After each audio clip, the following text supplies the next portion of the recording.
Now at 6, the brother of a fallen Joplin police officer talks about his loss 2 years later. Plus, an Oklahoma court affirms tribal authority on the Wyandotte Reservation.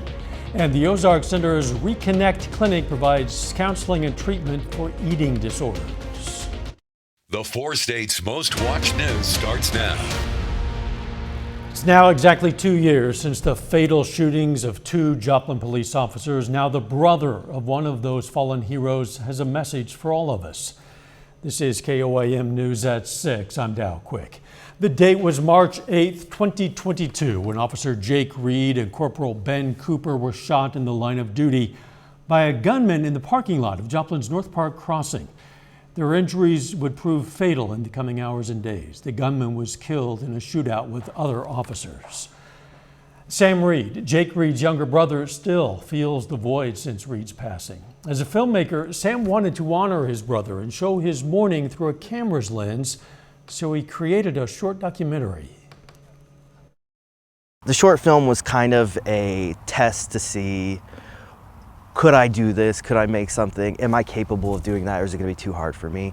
And I just pushed through it, and the end product was somewhat, I would say, successful, and a lot of my family and friends came and supported that and loved it. You can see Sam Reed's short 8-minute film titled In the Morning on Sunday at the Cornell Arts and Entertainment Complex. It's one of several short films on various topics that'll be shown a number of times from 1 p.m. to 4 p.m.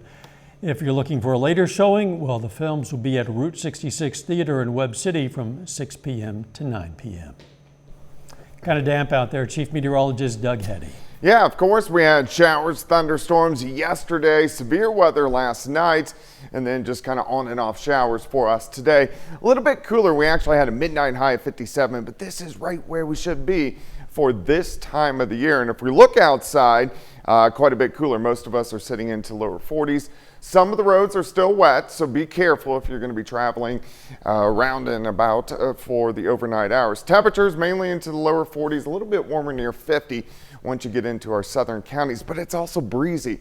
We have these northerly winds kicking in at about 10 to 15. These will start to die down a little bit later on tonight, but we are going to have some showers, especially long and south of I-44 as we go through the evening hours. This little batch is going to kind of roll across our southern counties. Besides that, just a lot of clouds, a little bit of drizzle.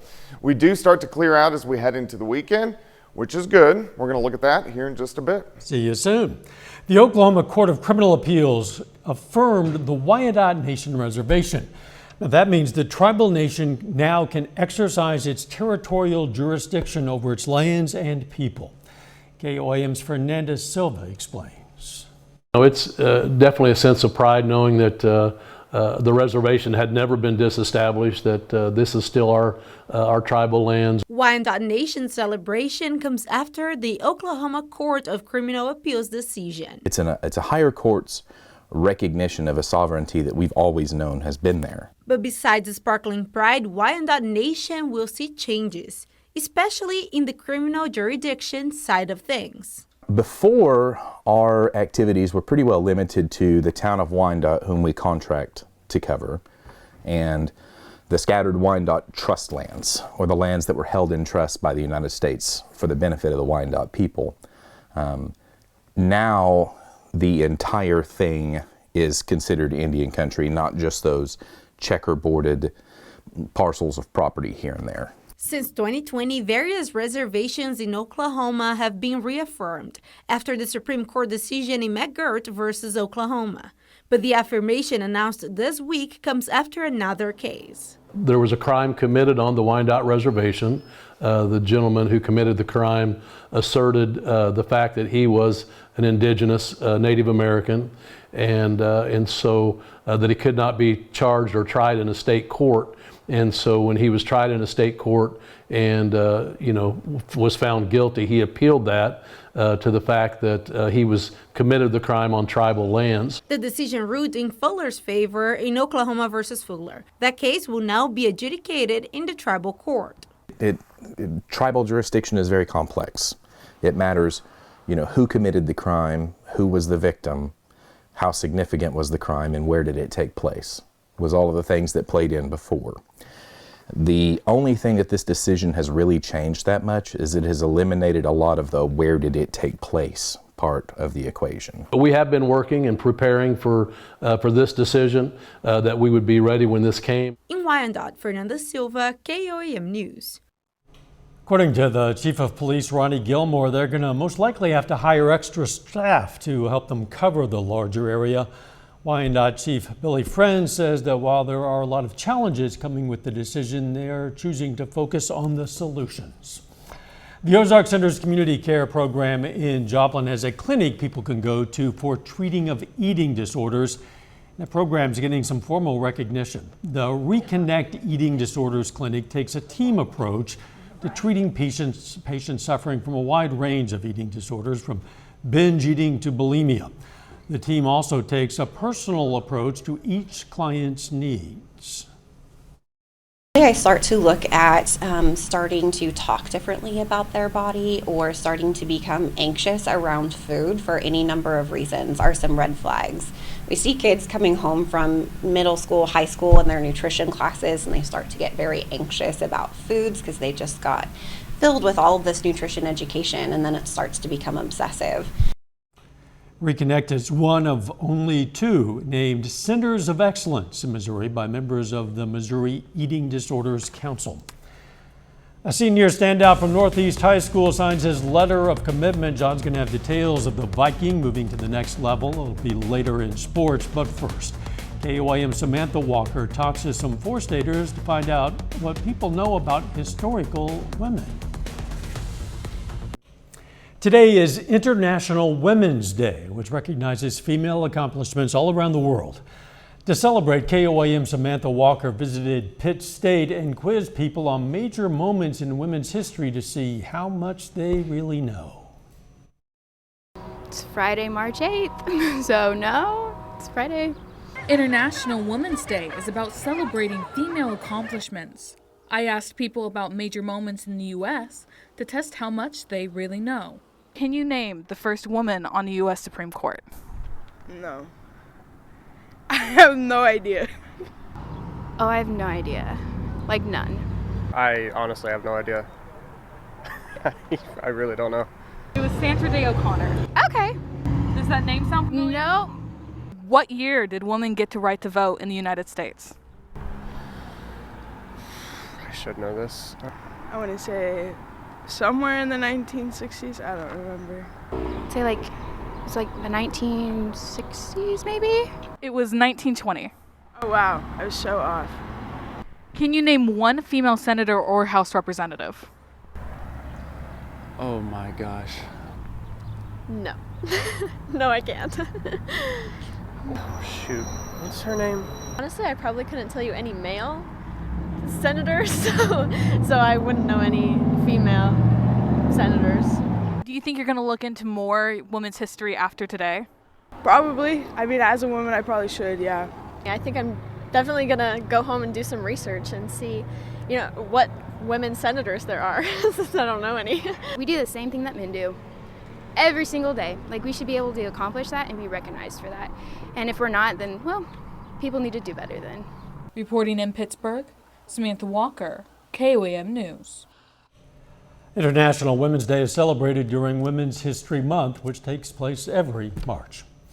A little bit later, MIAA basketball tournament continues. Brock's going to have highlights from PSU versus MSSU coming up in sports.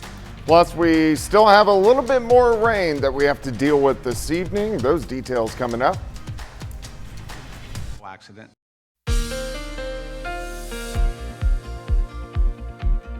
Well, of course, we had showers. We had thunderstorms for us last night, some severe weather, and then just kind of cooler today and some on and off light showers. Not much in the way of rainfall, only 1/100th of an inch officially at the airport in Joplin, but most of our rain came over the past 36 hours for the month, so we are sitting a little over 1 inch, but we're still just a hair behind where we should be, but at least we're close to where we should be for this time of the year. All right, let's go outside. Here's our Cornell Arts and Entertainment Tower Cam. So we're looking at Joplin and then 7th Street looking northeast. You can see it's breezy out there, and it's going to stay breezy as we go through the rest of the evening hours. Northerly winds kind of ushering in that cooler air. 43 in Stockton, 46 in Anderson, 43 in Bonita. Chanute is sitting at 40 degrees. A little bit of drizzle. Here's 7th and Rangeline, 43, but look, north winds at 18. Then we have gust upwards of about 26 miles per hour. So it's going to stay breezy as we go through the evening hours, and then the winds will start to calm down a little bit for us later on tonight. Through the evening hours, we kind of hang out, lower 40s, eventually mid-30s later on tonight. We are going to be dodging some showers, especially if you live along and south of Interstate 44. Of course, we had showers, thunderstorms last night, very heavy amounts of rain, especially along north of I-44. Now we're watching this little batch, which is out across northeastern parts of Oklahoma, kind of diving a little bit toward the south and to the east, but you can see some showers. Ottawa County will clip Neosho, Pineville, Bentonville, Cassville, maybe Monette. Besides that, everybody else mainly stays fairly dry, a little bit of drizzle, but that will be it. Look at the heavy rain along and north of I-44, anywhere from 1/2 inch. Yellow is upwards of 3, and then upwards of 4 or 5 once you get into the orange and the red. So here's the upper level low of this storm system passing by. Behind it will start to clear out, but we have northerly winds, so it's going to be chilly as we head into the weekend, but overall it's going to be a pretty nice one. Let me walk you through time. Showers, southern counties, next few hours. Still by midnight, we'll have some showers, McDonald County into Berry County and also Benton County, but then gone by early morning. In fact, a few flakes of snow could even mix in. Temperatures for us tomorrow by noon, we're back into the mid 40s, lower 50s during the afternoon. So it is going to be chilly, but it's the weekend. Plus we're going to have sunshine, so not too bad. Tomorrow night, also another cold one. We drop back right around 30. Then as we head into Sunday, we get southerly winds, a little bit warmer. High temperatures right around 60, 61 degrees. So let's break down your weekend. 51 tomorrow, 61 on Sunday. Of course, we're going to have a freeze for us tomorrow night. We don't like to see those too often once you get into March and also April. But look at this, Monday back into the 60s. Then our next chance for thunderstorms rolling in by next Tuesday and Wednesday. Some of those could be strong, possibly severe, so we'll keep our eyes on that. 51 tomorrow, 61 on Sunday. Clocks move forward 1 hour tomorrow night. 66 on Monday. 70s return Tuesday and Wednesday. Things are budding and blooming. We don't want to flirt with near freezing temps. I know, we're going to have several more freezes. Not good. Thanks, John. Still ahead, a Northeast High School senior commits to play baseball at the next level. And Missouri Southern and Pitt State women's basketball square off at the MIAA tournament. John Dales has those stories and a lot more. It's coming up next.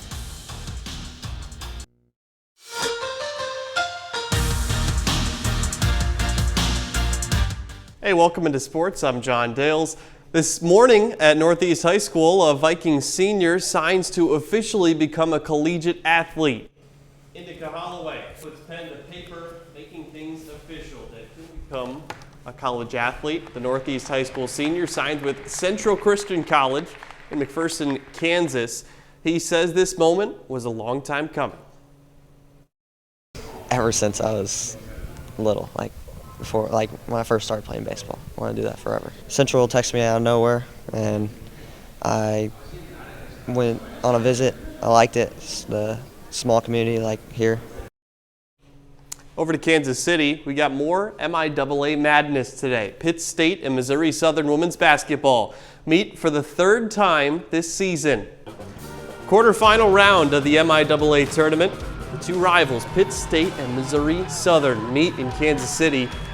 Opening quarter, Maggie Saki hesitates, then fires and knocks down a three-pointer. She'd finished with 10 points in this one. Over to the second, Pitt State gets some scoring from their point guard, Harper Schreiner. She gets the layup, then Schreiner hits a big shot from beyond the arc. That gives PSU a 1-point lead. Southern fought hard in the paint though. MIAA Freshman of the Year, Ryan Franklin, puts up the hook shot. We go to halftime, all tied at 32. Into the second half, Jenna Shipley open in the corner, 3-ball, good. She has 14 points on the afternoon. We go to the fourth now, just over 2 minutes to go. Tied at 60, and Grace Pyle drives to the rim. Count the bucket plus the foul. Next possession, Pile back at it. Step back three, nothing but net. Pitt State wins a thriller, 73-65. Brock Baldridge is in Kansas City with the reaction from both teams.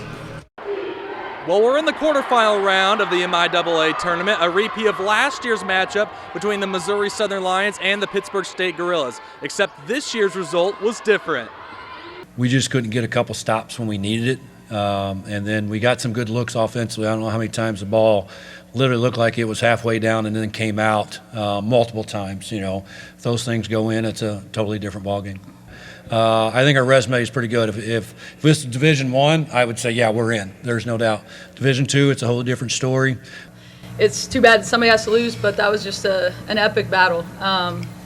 So I thought our kids made some really tough plays down the stretch. So they're trying to stay focused on just the next game. And it's going to be, because at this point, you could lose and be done. So I think that's a good mentality to have, and it shows a lot of maturity on their part. Pitt State advances to the semifinals game. The Gorillas will be back here right here tomorrow at noon, facing the #1 seed Missouri Western. In Kansas City, Brock Baldridge, KOM Sports. Thanks, Brock. Pitt State men's basketball plays in another MIAA quarterfinal this evening. The Gorillas, the 3 seed, they face 6 seed Central Oklahoma. That contest tips off at 8:15. We'll have the highlights from it tonight at 9 and 10. Over in Kansas, state tournaments continue tonight at the high school level. 2 of our local schools advanced to semifinals this evening. In Class 2A, Colgan brings its undefeated record, trying to bring it into the state championship. Lady Panthers play against Independent as we speak. We'll have the final score and highlights from this one tonight at 9 and 10. And Class 4A, Fort Scott girls face Bishop Miege in the semifinals. Lady Tigers beat Clearwater by 22 in their quarterfinal. The Stags, fresh off a 35-point win over Labette County. I'll update you on this score later tonight as well. So by the end of the day, we could have 2 more of our teams playing for state championships. Yeah, and the coach said it well. It's too bad anybody had to lose that Pitt State Missouri Southern game, but boy, it was a good one. It was. We'll be right back. Here's a look at what's coming up on KOAM News at 9 on Fox 14. We're going to have more on that documentary detailing the life of a fallen Joplin police officer. Plus, 4 correctional officers in a Missouri prison are fired after an inmate dies in custody. And how President Biden aims to make housing more affordable for renters and buyers. Those stories, a lot more, of course, it's coming up tonight. KOAM News at 9 on Fox 14. The junior high students in Carthage keep a tradition alive by making ramen noodle omelets. Romlets, maybe? Some say the tradition goes back at least 20 years. It's just like an omelet, only the recipe calls for ramen soup. For one teacher, the appeal of the omelet is nostalgia. Some students describe the taste as surprisingly delicious, which I'm sure is true to this extent. If I were to try it and found it delicious, I would be surprised. There you go. But I'm curious, so I might try it anyway.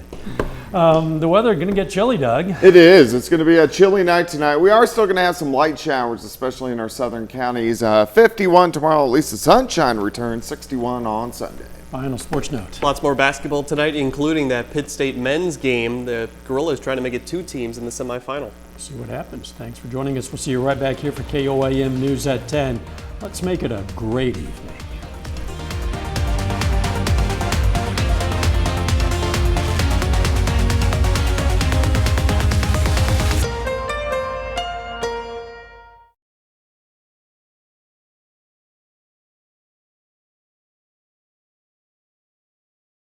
.com.